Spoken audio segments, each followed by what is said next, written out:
আল্লাহর কাছে মাগফিরাত কামনা করতেছি। আবার কিছু কিছু মুসল্লিদের চোখ দেখা আমার নবী ভিতরে খালি রাগ হইতেছে, প্রকাশ করেন নাই। আল্লাহ তাআলার পক্ষ থেকে জিবরাইল কে আল্লাহ পাঠাইলো, হে জিবরাইল তাড়াতাড়ি আমার বন্ধুর কাছে যা। আমার বন্ধু ইমামতির মুসল্লায় দাঁড়িয়ে গেছে, আমার বন্ধু নামাজ শুরু করে দিবে। হে জিবরাইল আমার বন্ধুর কান মুবারকের মধ্যে সেই কোরআনের আয়াতটুকু জানায়া দে। আমি যেই আয়াত দিয়ে আজকের আলোচনা শুরু করেছি সেই আয়াতটুকু জিবরাইল আইসা আমার নবীর কান মোবারকের মধ্যে জানায়া দিছে। আমার নবী নতুন করে সাহাবাদেরকে উঠতে বললেন। সব সাহাবীরা, সব মুসল্লিরা ওইটা দাঁড়ায়া গেল। আমার নবী বলতেছে, ও সাহাবীরা তোমরা আজ থেকে নতুন সিস্টেম মতে নিয়ত করতে হবে, নতুন করে নিয়ত করতে হবে। সাহাবারা বলল, ইয়া রাসূলুল্লাহ, ইয়া হাবিবাল্লাহ, বরাবর যেইভাবে নিয়ত করি এইভাবে করলে হবে কি? কয় না না না, এইভাবে করলে হবে না। একটু আগে আমার কাছে জিবরাইল ওহী নিয়ে আসছে, সেই ওহীর মধ্যে বলে গেছে সকল সাহাবী সকল মুসল্লি আজকে থেকে হাত উঠাইয়া নিয়ত করতে হবে। আল্লাহু আকবার কইতেন না? আমরা এখন যারা নামাজ পড়ি আমরা হাত উঠাই কিনা? উঠাই। কি বলেন, উঠাই কিনা? আমরা কিন্তু বাবা হাত উঠাইতে হয়। কেন আমরা হাত উঠাইতাম? সেই হাত কিন্তু উঠানোর দরকার ছিল না, হাত উঠানো ছাড়াই তারা নামাজ পড়তো। আল্লাহ তাআলা জিবরাইলকে বলে দিল, জিবরাইল আমার বন্ধুর কাছে জানা দাও পেছনে যে সমস্ত মুসল্লিরা নামাজ পড়বে সব মুসল্লিরা কিন্তু নামাজি না। কে খবর কইল? আল্লাহ। খবর কে কইল? আল্লাহ খবর পাঠাইছে জিবরাইল দ্বারা। আমার নবী জানতে পেরেছে আজকে যারা নামাজ পড়তে আসছে সকলেই নামাজি না। এই নামাজির ভিতর থেকে কিছু কিছু মুনাফিক আছে। আল্লাহু আকবার বলেন না? এখন আমার নবী বলতে লাগলো, মুনাফিকের কথা বলেন নাই, তবে আজকে থেকে তোমরা নিয়ত করে নামাজ পড়বা, আল্লাহু আকবার বইলা হাত উঠাইবা। এখন যাদের ভিতরে মুনাফিকি তারা তো ভিতরে দুলা উঠিয়া যাইতেছে। ভিতরে কি? ভিতরে দুলা উঠিয়া যাইতেছে, পায়জামা গরম হইয়া যাইতেছে। তার কারণ হইল মুনাফিক মুসল্লি যারা তাদের হাতের বুগুলের নিচে মূর্তি। কি? তাদের হাতের নিচে বুগুলের নিচে মূর্তি, আর কাহারো কাহারো হাতের বুগুলের নিচে অস্ত্র। এখন যদি আমি আপনাদের কাছে জিজ্ঞাসা করতে চাই, হাতটা যদি উঠায় তাইলে মূর্তি থাকবে নি? হাতটা যদি উঠাই রে বাবা তাইলে হাতের নিচে বুগুলের নিচে এই অস্ত্র পরে অস্ত্র থাকবে নি? এইভাবে আমার নবী ঘোষণা করে দিল। ঘোষণার সঙ্গে সঙ্গে হাত উঠাইছে সকল মুনাফিক সহ সাহাবারা সহ হাত উঠাইছে। মসজিদের মধ্যে চন্নর চন্নর আওয়াজ হইছে। আল্লাহু আকবার বলেন না? বাবারে, এই নবীর পেছনে দুশ্মনী এখন 15 সাল থেকে আসে নাই, এই দুশ্মনী আমার নবীর সাল থেকে আসতেছে, ঠিক কিনা বলুন? এই জন্য রে বাবা এই দুশ্মনী আরো কত সাল চলে জানি না। এই যে দুশ্মন যারা ছিল তাদের প্রোডাকশনে এখনো কিছু আমাদের বাংলাদেশে আছে। এই ধরনের মুনাফিক আছে না নাই? কি বলেন, আছে না নাই? গত পরশুদিন বাবা দুঃখের কথা কি বলবো, আমরা সবে বরাত করেছি। করছেন কি? কি বলেন, করছেন? এমন ফতোয়াও দিছে বাবা সবে বরাতের দরকার নাই। আর কইতেন না জোরে জোরে কইতেন না, নাউজুবিল্লাহ। ইমাম আপনাদের ইমাম আবু হানিফা রাহমাতুল্লাহ আলাইহি, আমাদের ইমাম আবু হানিফা রাহমাতুল্লাহ আলাইহি তিনি ইমামদের মধ্যে তিনি সর্বশ্রেষ্ঠ মানেন কিনা? কি বলেন, মানেন কিনা? হানাফি, মালিকি, শাফি। মালিকি কয়টা? 4টা। কয়টা? বাবা 4টার মধ্যে সর্বশ্রেষ্ঠ হইল আমাদের ইমাম,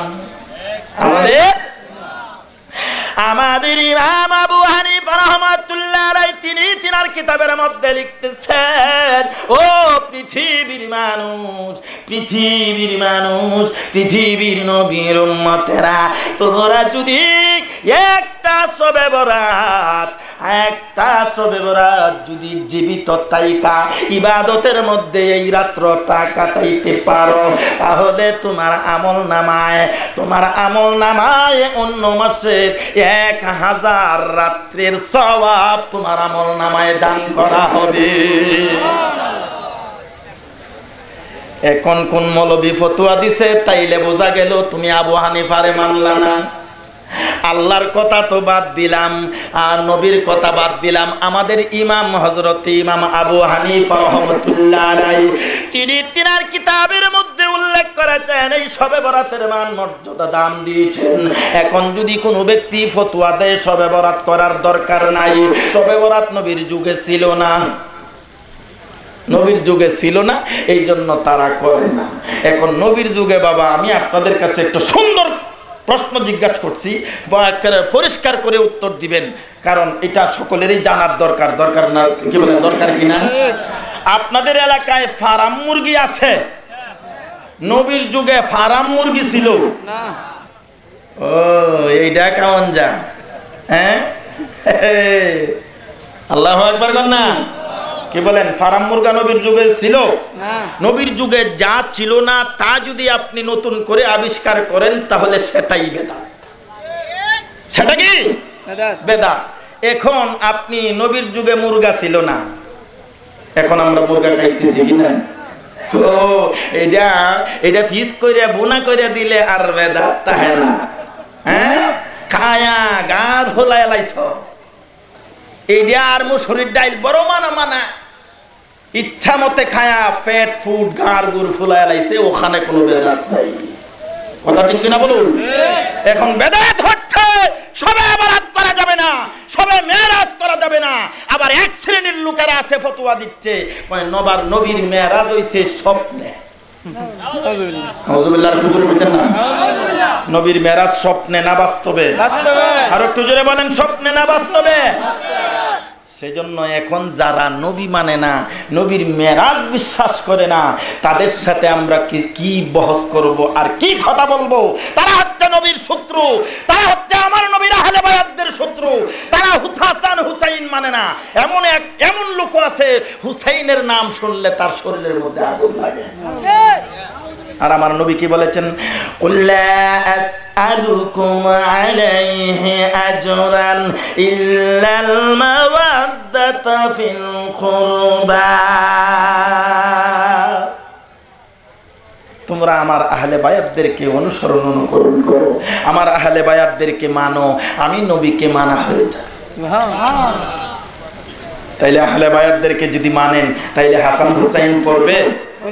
আহলে বায়াত যদি মানেন, তাইলে আপনার মুর্শিদ পর্যন্ত আসবে। আল্লাহু আকবার কর না। এখন বাবা যদি মুর্শিদের কাছে যাই, মুর্শিদের দরবারে যাই, তাইলেও ফতোয়া আসে, কয় বেদাত হয়ে যায়। কয় কিনা? কি বলেন, কয় কিনা?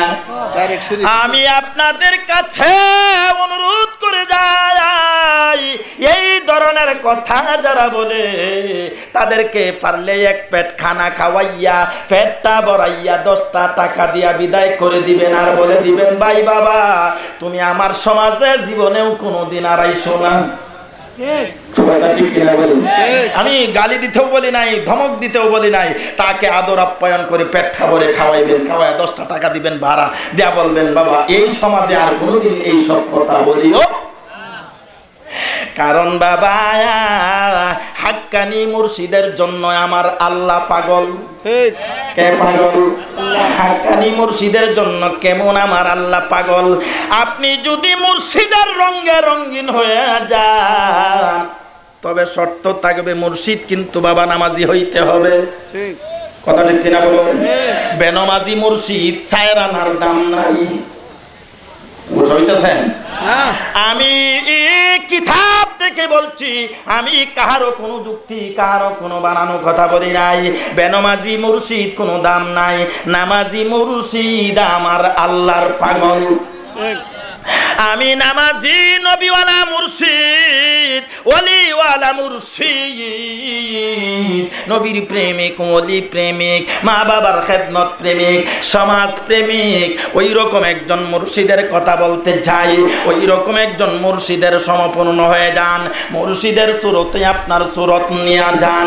মুর্শিদের মাথায় টুপি, আপনাও মাথার মধ্যে টুপি লাগান। মুর্শিদের মুখের মধ্যে দাড়ি, আপনি দাড়ি লাগান। মুর্শিদ নামাজ পড়ে, আপনিও নামাজ পড়েন।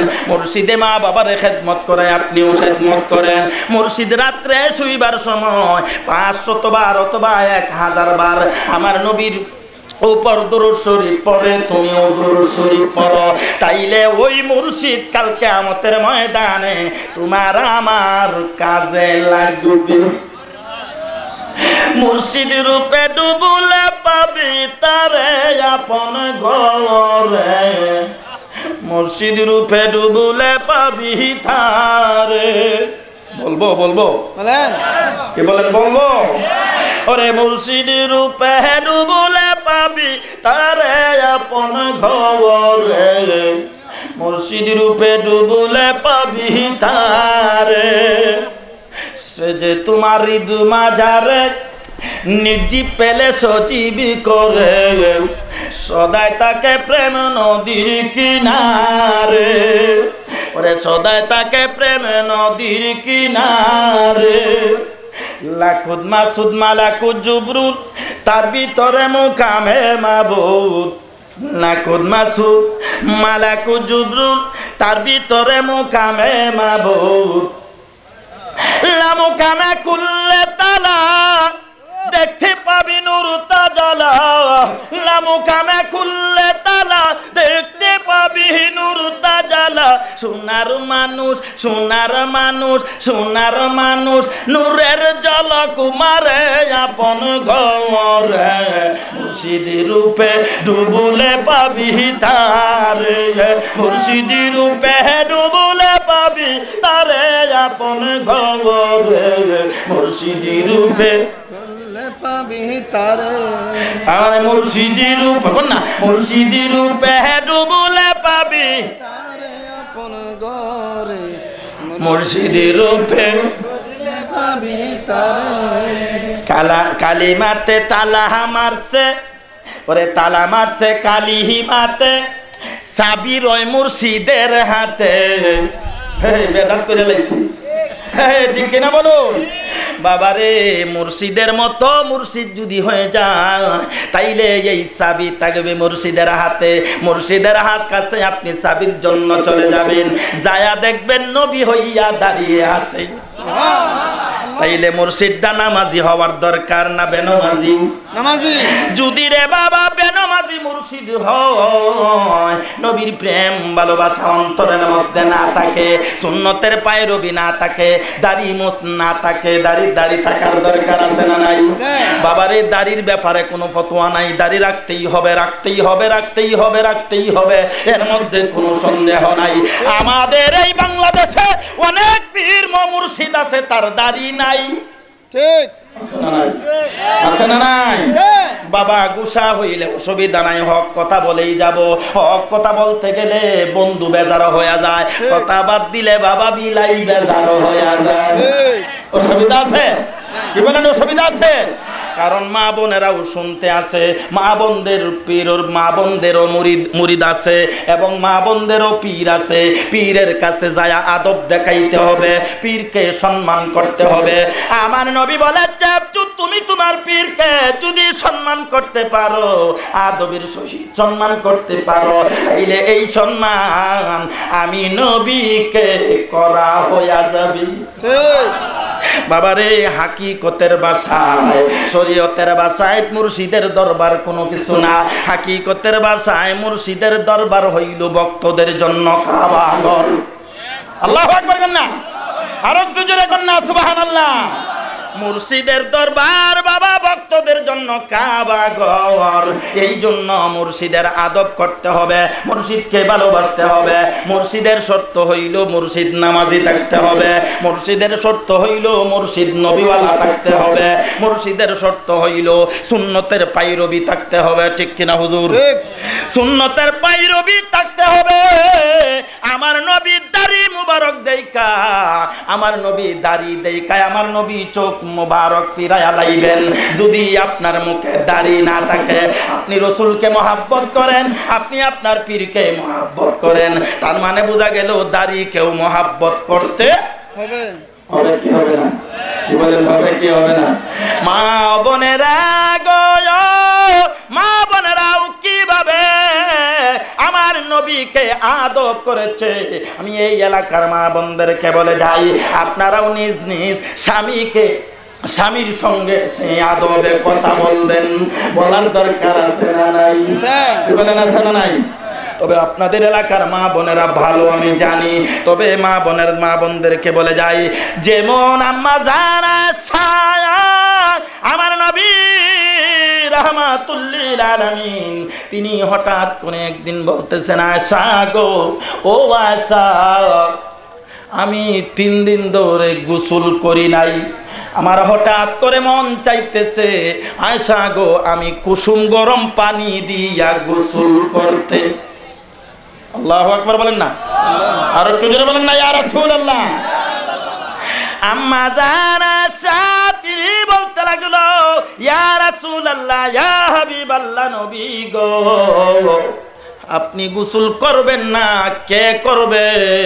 আমি আয়েশার জীবন গেলেও আমি আপনাকে গরম পানি দ্বারা গোসল করাই। আয়েশা চোখের পানি ছেড়ে দিল, দিয়ে বলতে লাগলেন, ইয়া রাসূলুল্লাহ, ইয়া হাবিবাল্লাহ, নবী গো, আপনি আমাকে গোসলের কথা বললেন, আর বললেন ঘরের পর্দাটা উঠাইতে, ঘরের জানালাটা খুলে দিতে গো নবী। ও নবী, আমি জানালাটা খুলে দিলাম, পর্দাটা খুলে দিলাম। ও নবী, পর্দার দিকে তাকাইলেন, দরজা জানালার দিকে তাকাইলেন, তাকায় গো নবী আপনি কেন কাঁদতেছেন গো নবী? আমার নবী আম্মা জানা সার চেহারার দিকে আরো কান্না বাড়তেছে। আমার নবীর চোখের পানি দেইকা